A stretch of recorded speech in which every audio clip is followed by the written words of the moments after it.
السلام عليكم ورحمة الله وبركاته. أعزائي المشاهدين على قناتي على اليوتيوب زراعة التين الشوكي في مصر، معاكم رامي محمد. كل سنة وأنتم طيبين.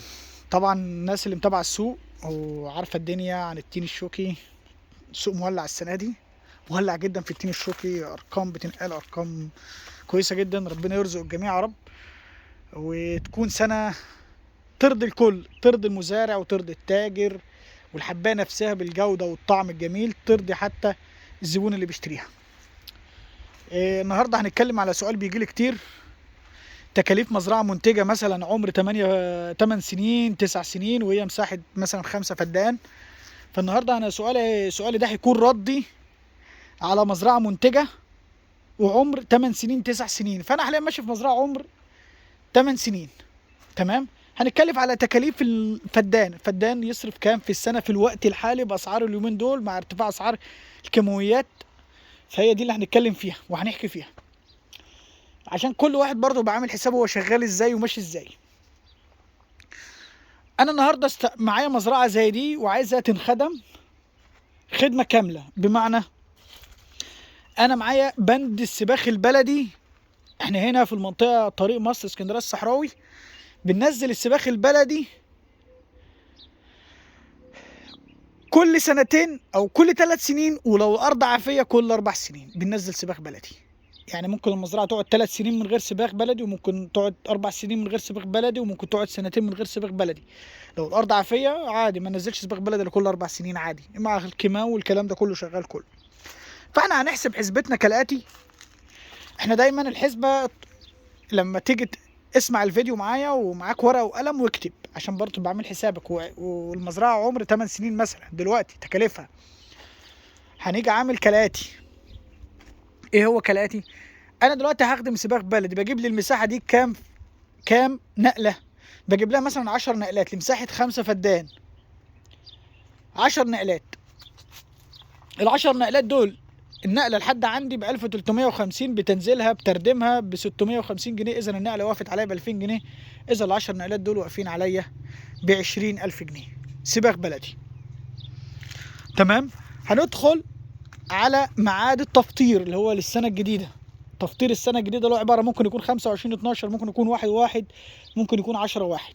لو حابب كل واحد مزارع عارف ظروف ارضه وطبيعه ارضه هيفطر امتى والكلام ده كله. رايه التفطير دايما بتكون بيوريا. فانا بفطر يوريا. طب انا هجيب لي مساحه 5 فدان كام شكاره؟ انا بجيب لها مثلا 20 شكاره انا عن نفسي شخصيا. ادي اول ريه، وبندي كمان ريه بعديها بدون كيماوي. ادي تاني ريه،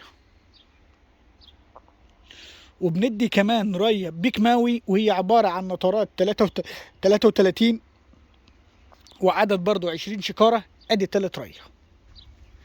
اذا احنا ادينا الدفعه يوريا 20 ودفعه نطرات 33، وبندي كمان ريه بدون كيماوي، دي رابع ريه. وبندي الريه اللي هي اخر دفعه كيماوي بنطرات 33، يبقى دي 5 ريه. اذا انا معايا 5 ريات فيهم 3 دفعات كيماوي اللي هي عباره عن يوريا و33 نشادر بعديها نطرات، و33 نشادر بعدها نطرات. بندي ال3 دفع دول، واحنا بنديش هنا لل3 دفع يا جماعه، ندي 3 دفع كيماوي بالظبط. عدد ال3 دفع 60 شكاره. طب بعدها بتعمل ايه؟ بعدها بقى بندي ري. انا اديت 5 ريات، بعدها التيم بياخد بعدها 3 ريات او 4 ريات، اللي هو عباره عن 9 ريات او 8 ريات. بياخد بعد 5 دفع ال5 ريات دول 3 كمان او 4، 3 كمان او 4 ريات. تمام على كده. اذا احنا عرفنا 60 شكاره نطرات بياخدهم مني، 60 شكاره عدد منهم 20 يوريا و40 نطرات. 8 ريات او 9 ريات بياخدهم مني في السنه. وسباخ بلدي ما يعادل 10 نقلات ما يعادل حسابيا 20000 جنيه. اذا عرفنا كل تكاليفنا لسنه منتجه زي مزرعه معاك كده عمر 8 سنين ل9 سنين. بنشوف مصاريف الفدان كام بقى. هنوزع اللي احنا صرفناه ده لمساحه 5 فدان. لمساحه 5 فدان اضرب ال60 شكاره كله باعلى اسعار دلوقتي، وهي طبعا ب 750. طبعا ما فيش 750، بس هنقول 750 كله. 750 عاملين حوالي 45,000 جنيه. 45,000 جنيه، ومعاهم 20,000 جنيه سباغ، 65,000 جنيه. اعرف بند السباغ ده مش مستمر معاك، ممكن كل 4 سنين تنزله، يعني إذا في 20,000 جنيه مش موجودين في الحسبة. بس هنقول ده من ضمن السنة اللي أنا هخدم فيها. أنا بديك بس الأرقام اللي أنا شغال بيها. تاني حاجة معانا استهلاك الكهرباء في التمن ريات.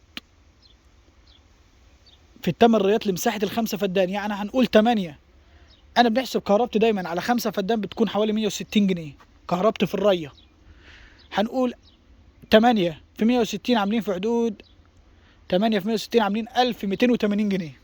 1280 جنيه ري بس، دي كهرباء سنوي. دي كهرباء سنوي، 1280 جنيه سنوي. ننقل على بند العامل اللي هو بيروي. احنا بنحسب الرية هنا في حدود من 250 ل 300، لان انت مش محتاج عامل مقيم في 5 فدادين مثلا.